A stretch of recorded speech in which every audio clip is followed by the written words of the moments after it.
You keep asking, why am I alone? You keep wondering, why did they leave? You look at your life and think something's wrong because the phone stopped ringing. The room got quiet and the people you trusted are no longer around. But hear me when I tell you this. God didn't isolate you to punish you. He separated you to prepare you. Sometimes the silence is not rejection. It's construction. You're not in a season of abandonment. You're in a season of alignment, because when God wants to elevate you, he will first separate you. He'll pull you away from distractions, from opinions, from noise, so he can whisper things into your spirit that nobody else was meant to hear. So don't despise your solitude. Don't curse your loneliness, because what you call alone, God calls in progress. When God wants to do something significant in your life, he doesn't start with a crowd.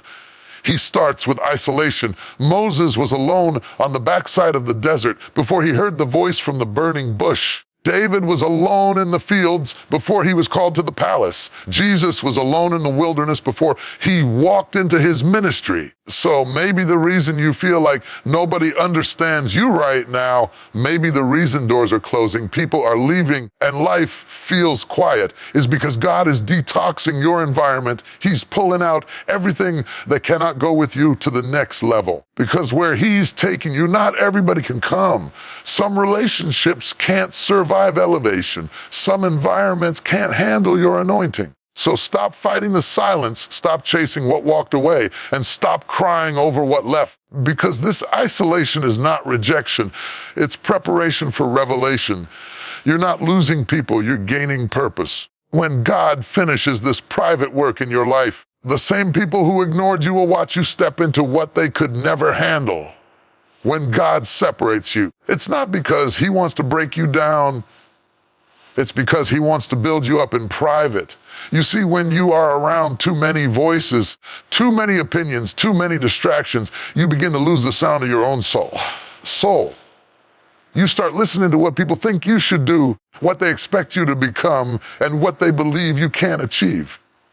But when God pulls you away from the noise, he's not trying to punish you. He's trying to give you back your identity. He's trying to remind you of who you are when nobody's clapping, when nobody's watching, when nobody's approving. God uses isolation as his workshop. That's where he takes ordinary men and women and turns them into instruments of his purpose. Look at the greats.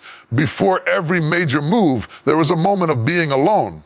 Joseph was in a pit before he stood in a palace. David was tending sheep before he ever wore a crown. Moses was wandering in the desert before he ever lifted a staff before Pharaoh. Jesus himself withdrew to lonely places to pray.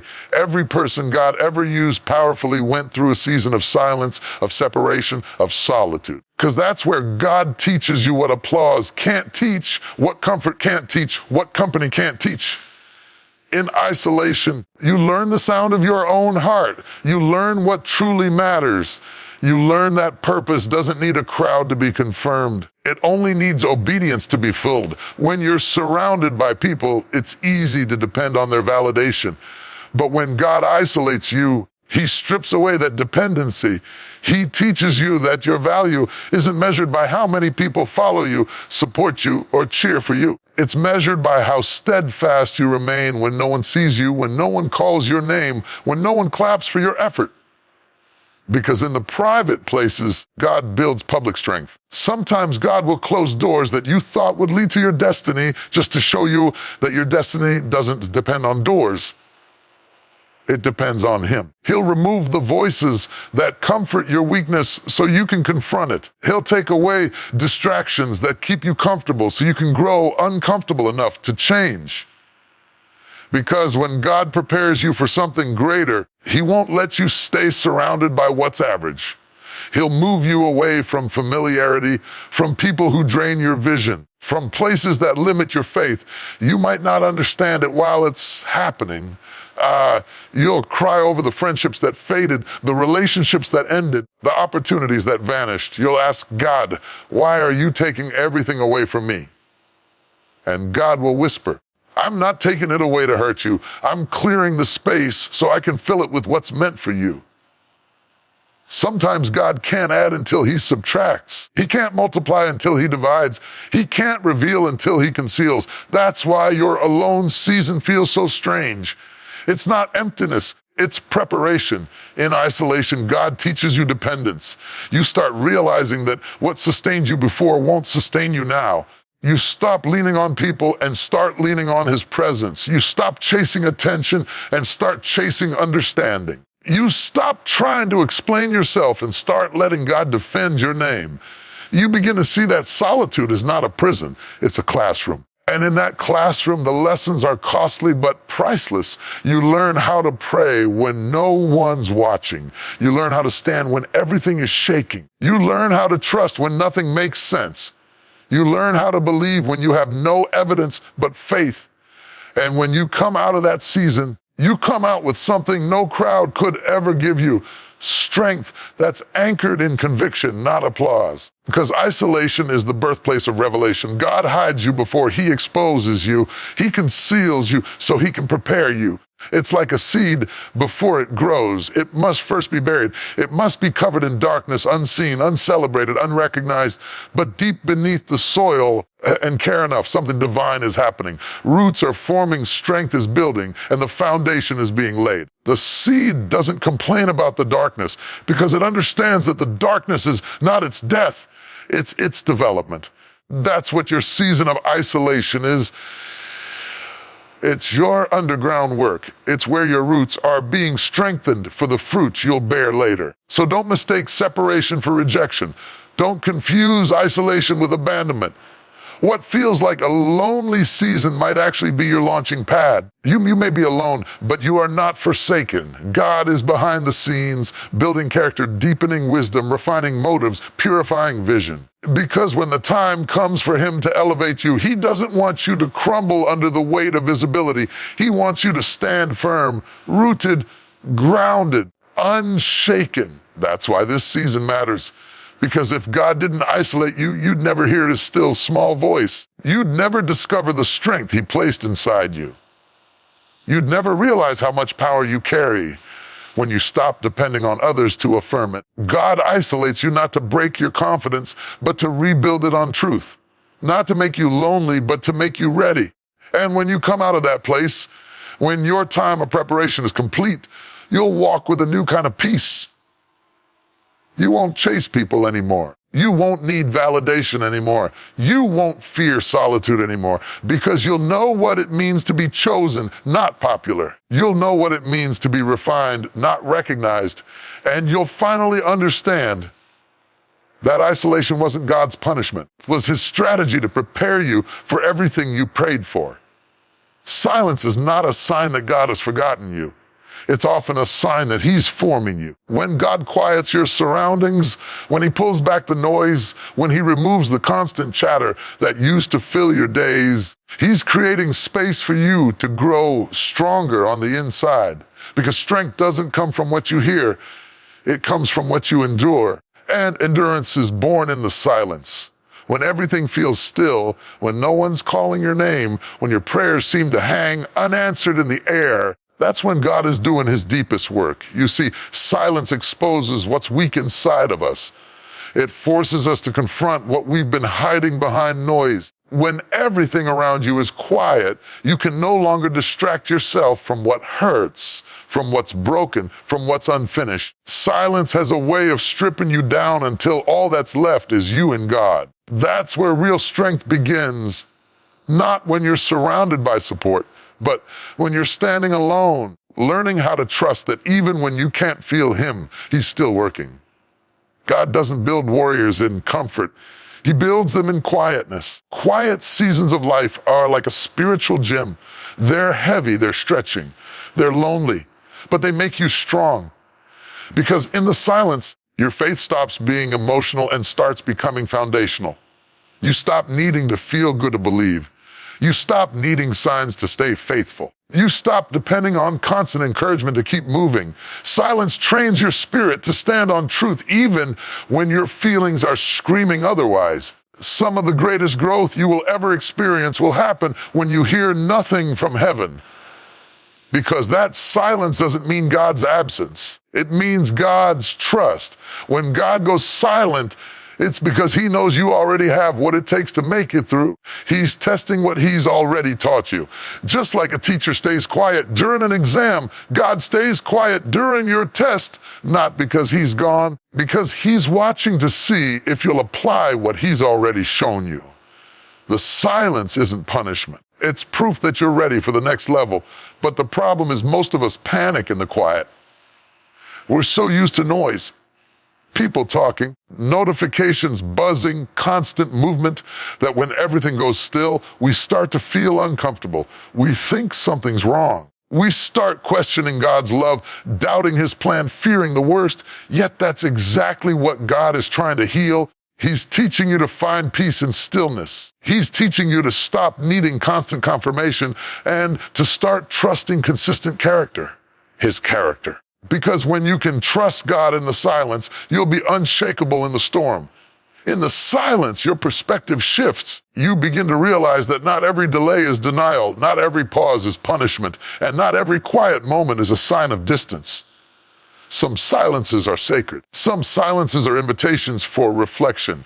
Some silences are the wombs of new beginnings. Think about it. Seeds grow in silence. Babies develop in silence. Healing takes place in silence. Just because you can't hear movement doesn't mean there isn't progress. God often works best when no one sees or hears him. He's strengthening your roots before he shows your fruit. Silence also builds spiritual hearing. When life is loud, it's easy to mistake your emotions for God's voice. But in the stillness, the true voice of God becomes clearer. It's not thunderous, it's gentle. It's not dramatic, it's deliberate. And it's in that quiet space that he downloads instruction, correction, and direction. You can't receive that in chaos. That's why he quiets your world, not to ignore you, but to teach you how to discern him. When you learn to hear God in silence, no noise can confuse you again. The truth is, we don't value silence because it exposes our dependence on external strength. We like the comfort of having people to talk to, activities to distract us, plans to keep us busy. But in silence, there's no one left to impress, no one left to validate you, no one left to lean on. It's just you and God. That's where dependence turns into devotion. That's where performance turns into presence. That's where strength begins to mature. It's in the silence that your tears start to mean something. It's in the silence that your prayers become real, not rehearsed. It's in the silence that your heart starts to soften again. Because when the world gets quiet, heaven gets close. God begins to whisper things to you that you were too distracted to hear before. He starts revealing truths about who you are, what you're carrying, what he's preparing you for. That's why you can't rush the silent season. If you leave too early, you'll walk out half-built. If you quit too soon, you'll miss the strength he's trying to give you. So don't resent the silence, embrace it. Let it refine you. Let it mature your faith. Let it teach you how to rest without quitting, how to wait without complaining, how to trust without evidence. Because the silence is not a void. It's a vessel. It's carrying you into the next version of yourself. The you that can stand without applause. The you that can believe without proof. The you that can praise even when you don't understand. And when God finally breaks that silence, when he speaks, when he moves, when he reveals what he's been doing all along, you'll look back and realize that the silence was not wasted time. It was sacred time. It was where your faith was fortified, your courage was cultivated, and your relationship with God was deepened. You'll come out of that season with a quiet kind of strength, the kind that doesn't need to shout to be sure, doesn't need to see to believe, doesn't need to be surrounded to feel secure. Because once you've found strength in the silence, you'll never fear stillness again. When God starts to disconnect you from certain people, places, and patterns, it's not because he's trying to leave you lost. It's because he's trying to lead you right. You see, there are times in life when you've been surrounded by so many opinions, so many distractions, so many influences that you can't even hear your own thoughts anymore, let alone God's voice. So what does he do? He begins to separate. He begins to create distance between you and the things that no longer serve your purpose. It may feel painful, it may feel confusing, but in truth, it's divine direction disguised as disconnection. When God disconnects you, it's not rejection, it's redirection. It's His way of clearing out the noise so He can give you clarity. Because sometimes you can't move forward until certain things fall away. You've been asking for guidance, you've been praying for clarity, and God answers not by speaking more, but by removing more. He starts subtracting what you thought you needed, and in that subtraction, He's actually simplifying your path.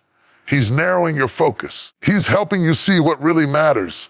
Some of you are wondering why certain relationships are fading, why certain friendships are becoming distant, why certain environments that once felt right suddenly feel heavy. It's not because you've done something wrong. It's because God is trying to make room for something better. He's aligning your life with your calling. The disconnection you're feeling is not a punishment, it's a process.